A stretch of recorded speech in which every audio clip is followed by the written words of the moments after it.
This is Duke University.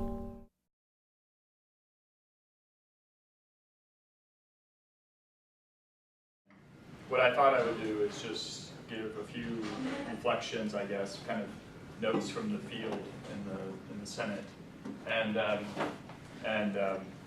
really just be here to talk about whatever you'd like to talk about.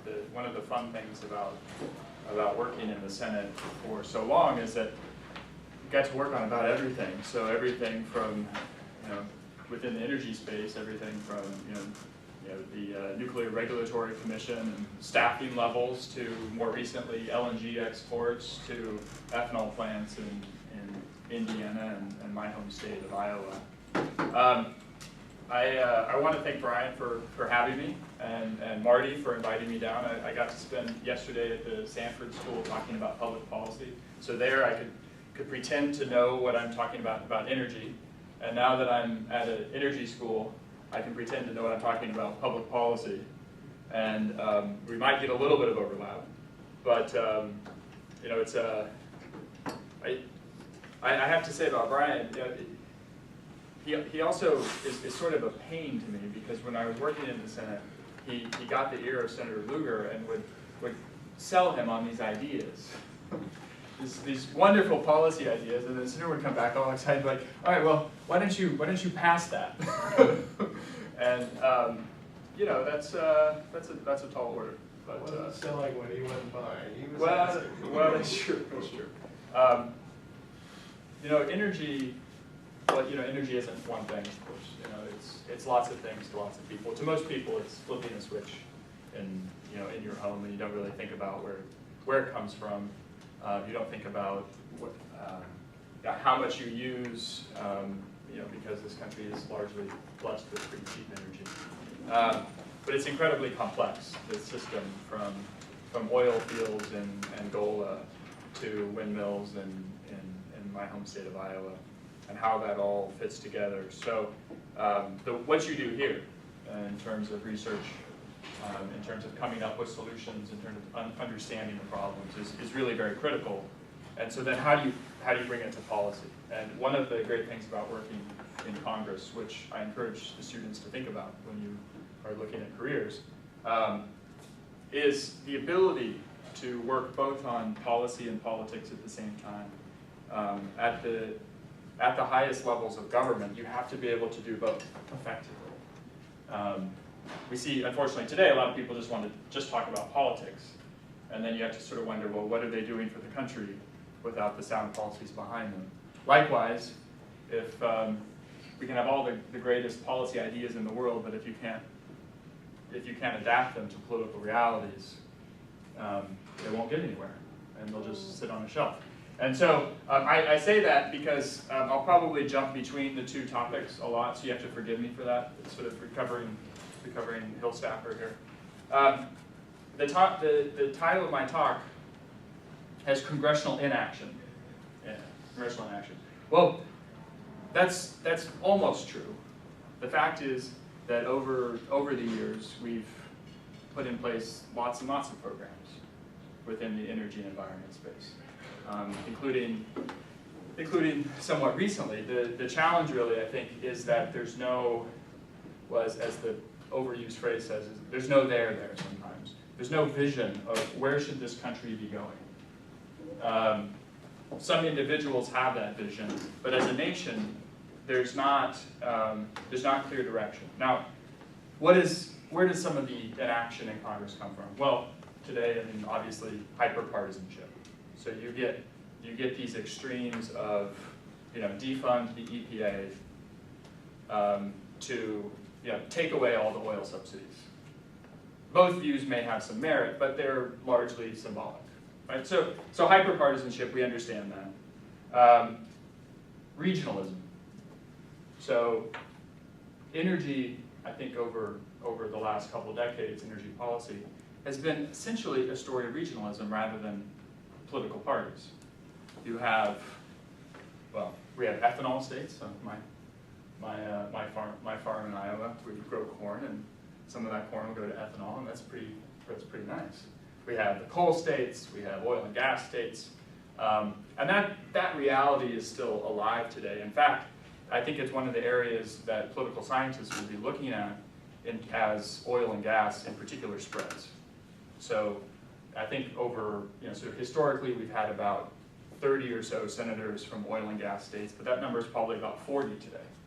States like Ohio and Pennsylvania, states that for the last couple decades haven't had much at stake in that game, how that will translate. But those two things, hyperpartisanship and regionalism, don't fit that easily together, right? So you have,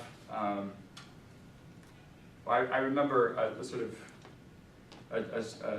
this was a secondhand story, and I won't name his name, but I was meeting one time with a group of ethanol folks from Indiana, and they had just seen a congressman from Indiana, rather far-right congressman, and we were at that time discussing the renewable fuel standard, which is mandate for use of ethanol, and the tax subsidies for ethanol. And they were making the case, rightly or wrongly, that without those supports, that their plants would close, and several hundred people would be out of a job. And this particular congressman, who would remain nameless, supposedly said, well, that doesn't really matter because we have principles here. And so that sort of hyper-partisanship doesn't fit well with regionalism in that case. Whereas you also have another extreme. So in my home state, Iowa, we have, there's a representative, Steve King, who's quite conservative, really kind of on the far end of conservative. But he's actually a huge proponent of the production tax credit, which supports the wind industry. So, so there you have regionalism still, or local interests still trumping some of the hyper-partisanship. So you have those two at play, but what I want to focus on more is kind of where I started when saying the lack of narrative, lack of national narrative. Where should our country be going in energy policy and environment? And I think that those two are together. There are some issues, if you think about maybe forest conservation, that doesn't have too much to do with energy. But most of what you think of when you think of environmental protection, certainly climate change, is a question of energy. And I think what you found is you have these different camps of political leaders, policy thinkers, who don't talk that well together. So the closest thing we've had is to a national narrative in energy policy is the idea of energy independence, right? We're going to replace all the oil we bring from the Middle East, which is actually not that much over history compared to other countries, Canada, Mexico, Nigeria, but nonetheless, we want it all here. Well, that's actually incredibly important when you think about national security. Not that energy independence per se would exist, but a greater deal of flexibility, and I'll come back to that. But the interesting thing about energy independence is the dog has almost caught that tail. With production in this country, we're actually closing in on what is effectively energy independence, which is not to say we're not still connected to the world, but we have our imports our oil are falling so fast that we have newfound flexibility that I'll go into. So energy independence, I think as a start, is not enough to get us the energy and environment worlds together as a national narrative. It's a piece, but not big enough. But now it's also insufficient in that we're almost effectively there. So I think that these camps that I see people in, colleagues, former colleagues, are kind of three buckets. So there's the first bucket is the economic bucket, and this is where most people are at in different slices of it. So there are people who are concerned about sort of macroeconomic issues. To have some kind of real examples, the biggest thing in really energy policy circles today is the rise of unconventional natural gas and oil. So think about macro issues. Well, the trade deficit. Probably oil production in the U.S. has probably cut our trade deficit by about $85 billion in 2012. That's a big chunk. That's real impact on currency valuation, on a whole host of issues. Economic competitiveness. So I spent much of the last few months in Central Europe, Eastern Europe, a little bit in London, talking about natural gas. They're very excited, and they're also very worried. One of the statistics that really stands out in this area is that between 2006 and 2012, the cost of gas for gas-intensive industries in the US has fallen by about 66% or so. You know, it sort of depends how you measure it, but substantial reductions in that raw material. Whereas in Europe, it's gone up about 35%. If you think about Japan, it's, I don't know, maybe double. Probably Richard has those figures. But as we think about economic recovery, global economic recovery, Europeans are very worried about this, right? How are they possibly going to have a recovery in their heavy industry if the US is cleaning the clocks? So here we go, people really focused on that issue. How do we deal with that issue? How do we, if we think about LNG exports and the effect that would have on prices, are we hurting our own economic competitiveness? But then there are also the micro issues of how does economic volatility affect families? How does it affect small business? Right? So as we've seen the margin in global oil markets shrink with new demand centers in China, India, the Middle East, we have a situation in which you can have much more volatility in prices. Well, if prices are just steadily increasing, then people we don't like it, but people can adapt.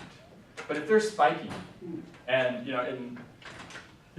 one day $50 and 2 weeks later $150, that's very, very difficult for families and small businesses to adapt to. And so you think about that, you think about that family, sort of middle income or lower family in Iowa that spends 15%, let's say, of their disposable income on gas to get to work, take the kids to school. Well, if that gas goes up by $1, that has real impacts on their lives. They have to make decisions. Can I still donate as much money to church? Can I, take a vacation? Sort of these ripple impacts that do affect people's lives. But the second bundle of issues is, of course, environmental issues. And since I'm now in an environmental school, I'll be very short on that because I'm sure everyone in this room has more specialty than I do.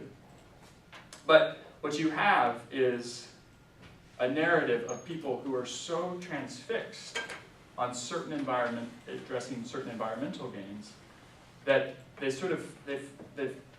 ignore the people who have diverse interests elsewhere. So the biggest of this was the effort just after President Obama was elected to push through an economy-wide cap-and-trade scheme. But that goal of dealing with greenhouse gases, which people were coming from, I think, a genuine space of wanting to fix this, it didn't fit well with equally valid concerns over what is the local economic impact going to be for utility rates in southern Indiana or Kentucky or wherever it is, the coal center of this country. And so if you focus too much on just that narrative, then you're losing people. But if we think more globally, we have meetings going on, as Brian mentioned, in Warsaw now. Well, they're not going very well. If you go over to Beijing, what they're worried about is pollution, right?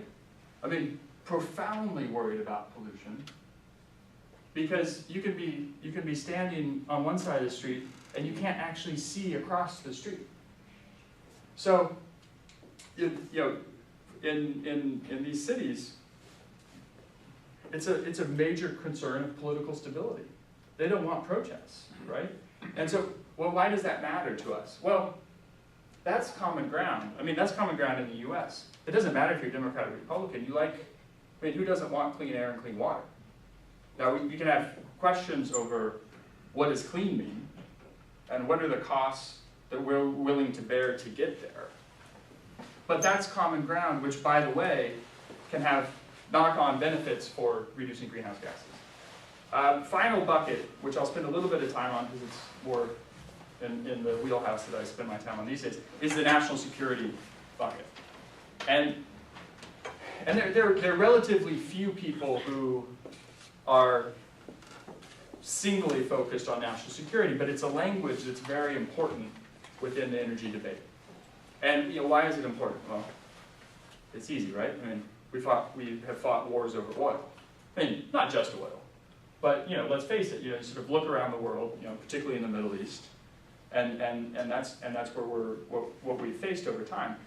And physical security of supply is still a big deal, right? It's still a big deal. It's a big deal, say, in the partition of Sudan into two countries. It's a big deal when you think about the federal structure of Iraq. It's a big deal for us. But with the oil and gas increases in the US, particularly the oil increases in the US, we have newfound flexibility. So there's a lot in the news right now about Iran, right? A lot of news about can negotiations work? Should we relax sanctions? Well, first point is, sanctions on Iran never would have worked if not for the increases in oil production in the US and a little bit in Libya and a few other countries, in Iraq, right? Why wouldn't they have worked?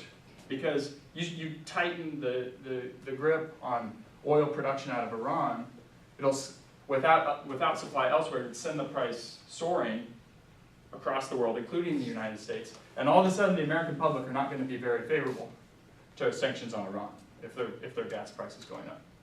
So on the one hand, that oil production has enabled a policy environment that we could have sanctions that we know are working. The new president of Iran has said as much. One of his main campaign planks was, I will help ease the economic pain. Well, there's one place the economic pain is coming from. On the other hand, now we have the ability to have more flexibility in negotiation, right? I mean, Saudi Arabia hates Iran. They don't want us to come up with a diplomatic solution. But all of a sudden, because we're not as dependent on those flows, we have more flexibility to say, listen, this is where we're going, and you can protest,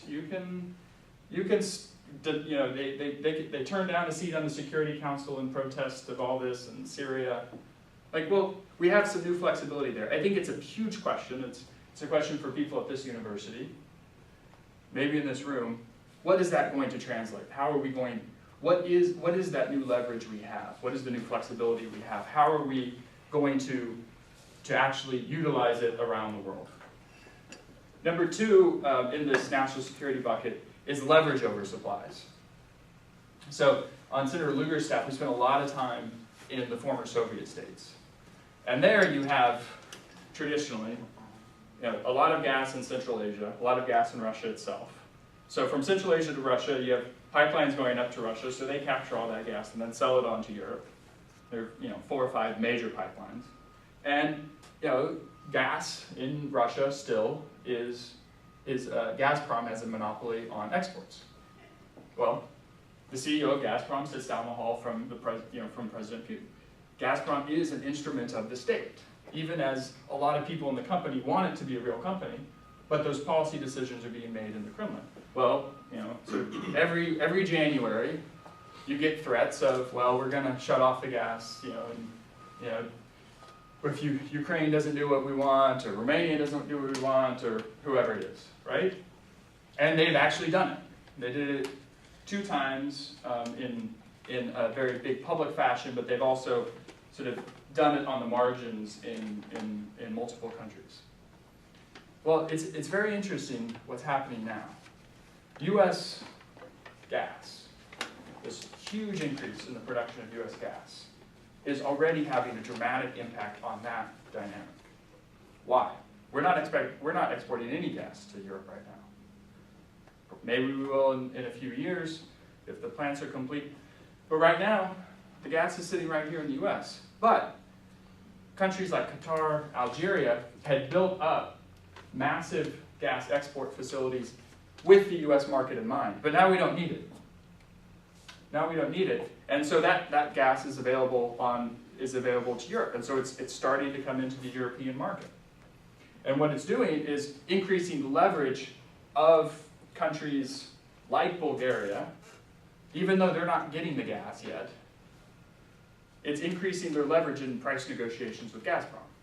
In fact, many of these long-term contracts have clauses in them that require Gazprom to renegotiate prices if market conditions have changed sufficiently.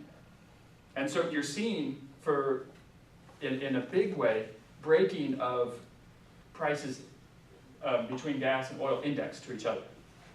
So it used to be in Europe that the price of gas was determined by the price of oil. That's changing. Something like 30% of gas traded in Europe now is independently priced. That's a huge change. So here we go. Here we have a revolution in technology and economics and gas in the US that hasn't even physically gotten overseas yet, and it's already changing that dynamic. How that will play out is incredibly important in terms of our overall relationship with Russia, but then the Japanese are extremely interested in getting some of that gas sort of on down the line. Two other issues I want to flag for you within this national security space, and then I'm going to stop. You can talk about whatever you want to talk about. Even as I think the picture of energy and foreign affairs and national security is getting brighter, there are still some big risky areas out there. So I already mentioned that we have a more multipolar world in terms of energy demand centers. We also have it in terms of energy supply. Not just the United States, but if you look around the world, there are frontier countries that have been found now to have large supplies of gas in particular, some oil, mostly gas, that are theoretically, we believe, to be economically viable. Countries like Mozambique, Tanzania, Uganda. These are not the kinds of countries that you traditionally think of when you think of energy powerhouses. And they're never going to probably be Saudi Arabia, but they could be substantial. Well, these countries don't have strong governance systems in general, let alone in the energy space. So how are we going to work with those countries to ensure that the resources that come in from these energy sales go to economic development, go to advancement, that they don't turn into what we have in Equatorial Guinea, which is one of the most corrupt regimes in the world, right? You may have seen, I don't know, have any of you seen the articles on the son of Equatorial Guinea and his, $30 million mansion in Malibu and his sort of fleets of Porsches, and I think that his official position is in some ministry that probably makes $50,000 a year or so. How are we going to do that? Because if we don't deal with that, it's not just that our economic development and our humanitarian concerns will not be met in these countries, but that it can have knock-on instability effects. The Niger Delta in Nigeria. Lots of violence over the years. Why? Because the people, they're jockeying for power, and it's a very rich area in terms of resources, but it's incredibly poor for the people. Last area, power. There's been a lot of economic modeling on how lack of power, about 2.5 billion people in the world don't have either any power at all or very unreliable power. Well, why am I talking about that as a security thing? Well, we know it's an economic hindrance. We know it's bad for building human capital. How do kids read? How do they study at night if they don't have electricity to be able to see the textbooks? Well, candles, but then you can get pollution issues and sort of these nasty feedback issues. Well, so we know that, but it's also a security issue. Among the top security concerns in Pakistan, political stability concerns in Pakistan, is lack of power.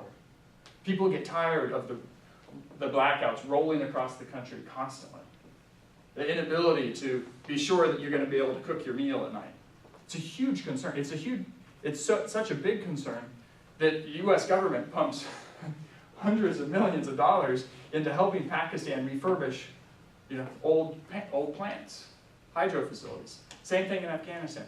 When Morsi fell in Egypt, one of the main points of protest in Tahrir Square was the fact that people weren't getting power.